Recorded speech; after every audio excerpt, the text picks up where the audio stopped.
Hey, I'm Matt. And I'm Paolo, we're Trivium. And you're watching the Musician Network. We're here with Paolo with Trivium at Funky Monkey Music in Kansas City, Missouri.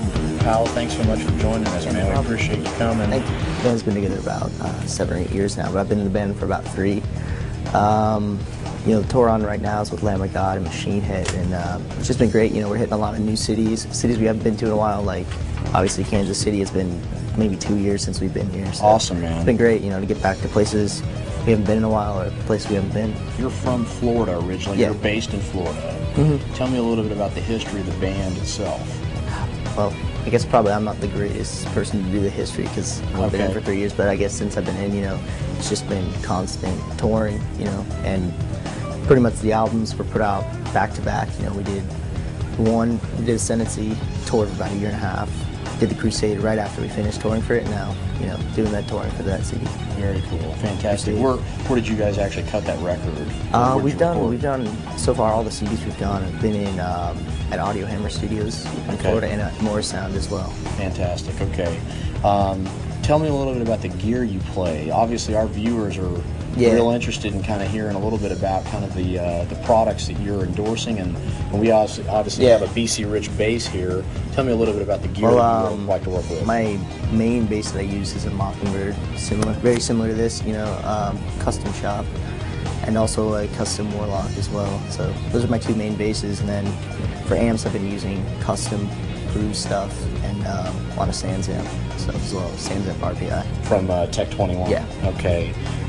What was some of the main things that you liked about the Tech 21 product specifically as an amplifier, or a pre, I should say? I guess the way I use it in mine is I run it not only, you know, through to the head. Like I used to actually run it right into the cab, but now the way I run it is it's got separate outputs. You know, high and low. Well, they have an affected and an unaffected, and I run the unaffected into the amp and the affected into my in-ears that I use, and I pretty much just adjust what I want to hear in my in-ears from the Sansamp. Fantastic. What kind of cabinets are you running through? 8x10. Okay, 8x10 rigs. Yeah. Okay. What did you like specifically about BC Rich as a bass?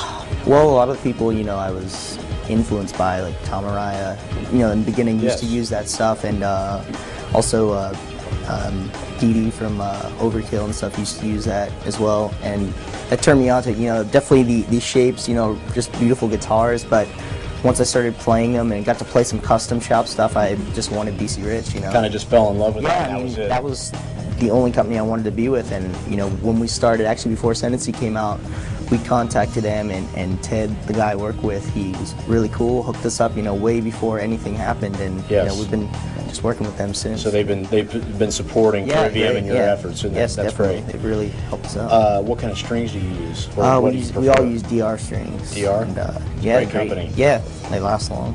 Yeah, do the trick. Very cool. So how did you start playing when you were how did you get into music, and how did you start playing bass? Just you know, me and a bunch of friends in like middle school just wanted to play music, you know, and I for some reason was drawn to the bass, you know. I liked it, and I stuck with it, you know, when all my friends stopped playing, and just kept going, you know. Played as much as I could, played with any bands and stuff, did my own thing for a long time, and then, you know, the Trivium thing happened about 3 years ago, so I've been doing this ever since. Fantastic. Well, did your parents play? Did your dad play? Or No, they didn't really play music, but I think the thing is that my mom especially, you know, as a child, like her parents really supported everything she did and what she did, you know, and liked, and I think my parents have been like that for me. They supported what I did, you know, and been with me since the beginning, and I think that's been an important thing for me. Yeah, just the support for you to be able to kind of continue down your musical path. Yeah, definitely. Who are again some of your main people that you kind of patted yourself as a bass player as you were kind of growing up? Yeah. You know, in the beginning when I started, or actually when I first started like listening to metal music, definitely Cliff Burton, you know, Metallica, that was a big thing. But as I got to learn other bass players, Steve Harris, Billy Sheehan especially, you know, just great virtuoso bass players, and try to model myself, you know, off of that, and practice really hard, and you know, kind of put a stamp on our music, you know, not just kind of sit in the background and be content with just playing like the root notes of everything, you know. Right, exactly. Last question for you: where do you kind of see the state of rock right now, in terms of the music scene in general, music industry in general? There's a lot of exciting new stuff, you know, coming out. Seems like music in general is kind of taking a vintage approach to everything, you know, whether it's metal music, indie music, or anything like that. I think people are kind of looking back to the roots of what made rock really good, you know, and that's kind of a thing with us too, you know, just playing the music we think, you know, the way it should be played. Right, and that's kind of, in terms of your guys' focus for Trivium, you're wanting to kind of reach back into that vintage in a way, rock. you know, not totally just take it and rip it off, you know, put a modern flair to it, you know, but that's definitely one thing we do. Very cool. Well, Paolo, it's a pleasure to meet you. Thanks so much for giving us a few minutes. You're watching the Musician Network. Stay tuned.